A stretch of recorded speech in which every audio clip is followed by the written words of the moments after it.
welcome to Grace Everyday, a podcast for Christian wives of blue-collar guys. Today's topic is all inspired by the World Cup, and probably not in the way that you are thinking. I don't know about you, but I've heard more about the World Cup and soccer in the last couple of weeks than I ever thought about soccer in all of the years past leading up, in my experience. Soccer and the World Cup in general has just never been something that I paid a lot of attention to. Probably just growing up in the southern half of the United States, that football, American football, was much more of a topic that I always heard people talk about than soccer ever was. And I probably never even realized that soccer was such a world sport until I saw the movie Invictus with Nelson Mandela, and it was set during the time when he was trying to bring the nation together, and he used soccer as a way to do that. So it was a great movie if you haven't seen that movie. But that's probably the first time I really was aware of how big a sport soccer really is. Now, again, don't bash me for that. It's just a fact that growing up as a child, as a teen, even into my 20s and 30s, that the people I spent more time with were much more focused on American football or other things than soccer. So it's been interesting to hear just all of the attention that has just lately been swirling around the World Cup and all of the games leading up to it. And people I never knew had any interest in soccer at all are now suddenly talking about it and talking about the players, and all of those players. I have no idea who they even are. I've never even heard of them. And again, people that I never had any clue were interested in soccer. I've never even heard them talk about soccer. And now suddenly they're talking about, oh, did you see the game last night? Did you stay up late to watch the match? And so on. And, there's nothing in the world wrong with that. I think all of us have our hobbies and our interests, and, people are as different as from everyone else. And so there's always going to be a huge variety of the things that we are interested in, the things that we talk about, the things that we have as hobbies or passions, interests. Nothing wrong with that. And we all need time and space for recreation, for enjoyment. Nothing wrong with that at all, right? So I do want to be clear about that. But I think that sometimes we take those distractions too far. And that's what they can be, right? Now, there is absolutely a place and time and space for recreation. But if we are spending too much time turning to those interests or hobbies, they become distractions from life. And when we find ourselves looking for a distraction and turning away again and again as an escape, if we're turning away from life that we are not happy with or not satisfied with, we're running away from a job that we are not enjoying and not passionate about, and we're downright miserable at it. And so you spend Monday through Friday miserable at that job, and then on the weekend you just can't wait to escape to whatever it is that you're distracting yourself with. Here's the problem with that, or the red flag with that, is sometimes we turn to those distractions as a way to avoid the development.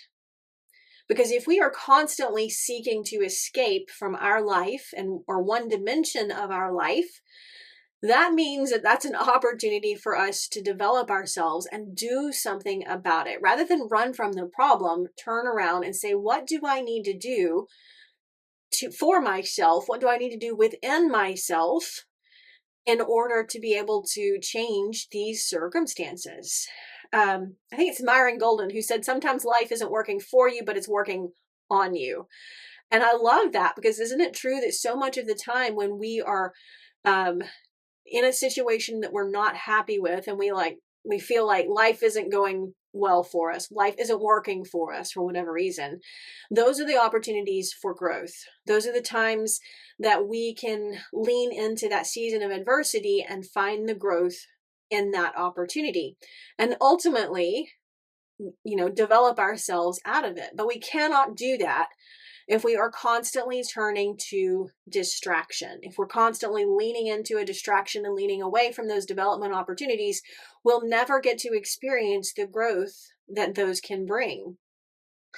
And, I've said this over and over again. I'm not going to stop saying it though. Growth is usually not fun. I can remember being in a job that I wasn't happy in. I didn't feel like I was being paid for what I could be making. Wasn't passionate about the work itself, wasn't happy with the leadership in the organization. And there again, you can spend all your time on the weekend running away, distracting yourselves from the reality of life, or you can spend your free time doing something about it. And in my case, that was, developing myself. It looked like going to school at nights and on the weekends and, working, even when working 2 jobs and going to college, going to school 2 nights a week. And those were some really long days. Really long weekends, right? Doing homework and studying. But I realized that, you know, if I'm going to change my circumstances, I've got to be the one to change my circumstances. Nobody else is going to come find you where you are until you're ready for the opportunity that's going to appear, right? It's up to you. I talk about the greatest limiting beliefs in life. Number one, the victim mindset. That I cannot change my circumstances because, or I'm in this position because of someone or something else and it's not my fault. I'm the victim.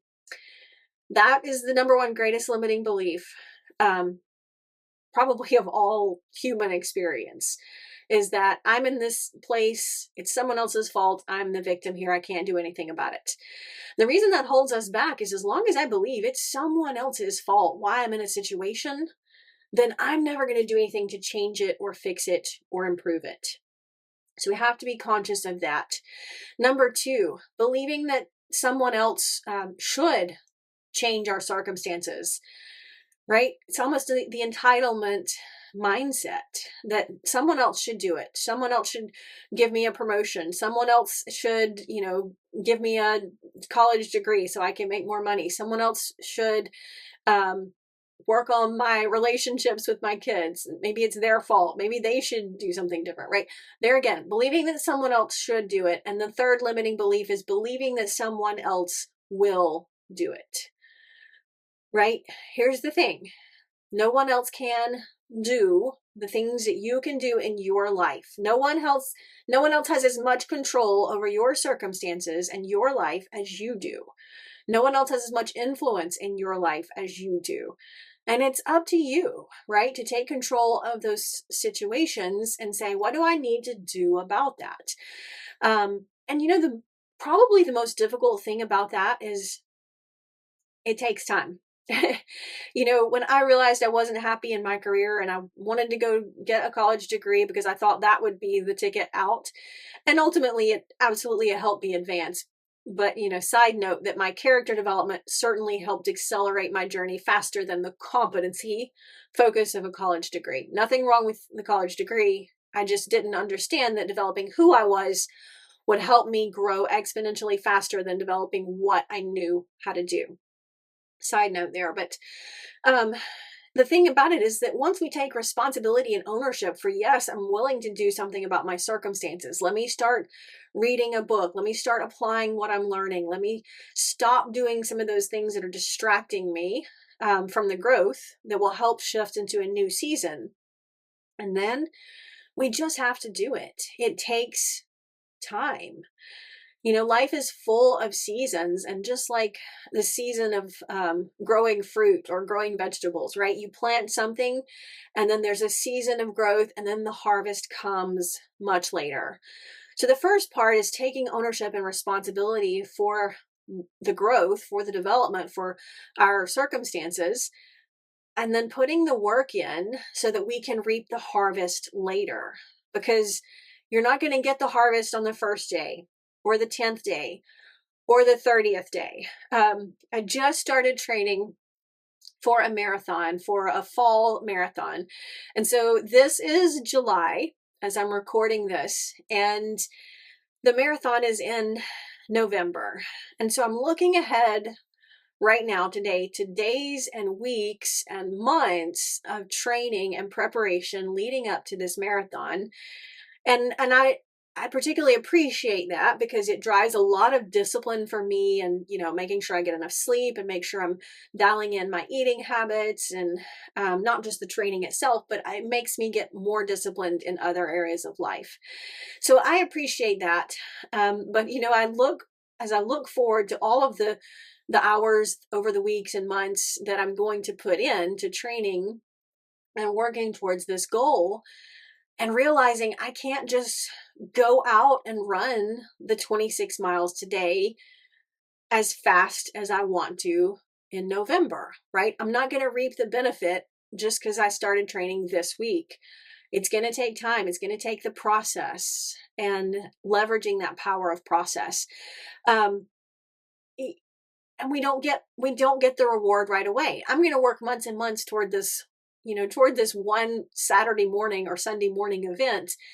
I'm going to put a lot of work into it just because it's more for me. It's more about who I become in the process. But even if you're not trying to run a marathon, right? Whatever the goal is for you or whatever the outcome is that you want to accomplish, it's much the same way. You're going to have to put the work in. You're going to have to put the work in repeatedly over time, over weeks, months, sometimes even years before you get that outcome, before you reach that goal. And so much of the time, the biggest problem I see is that people just give up. They give up too soon.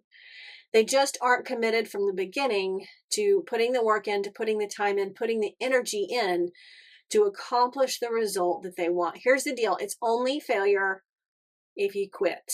So just don't decide to quit. Just decide not to quit.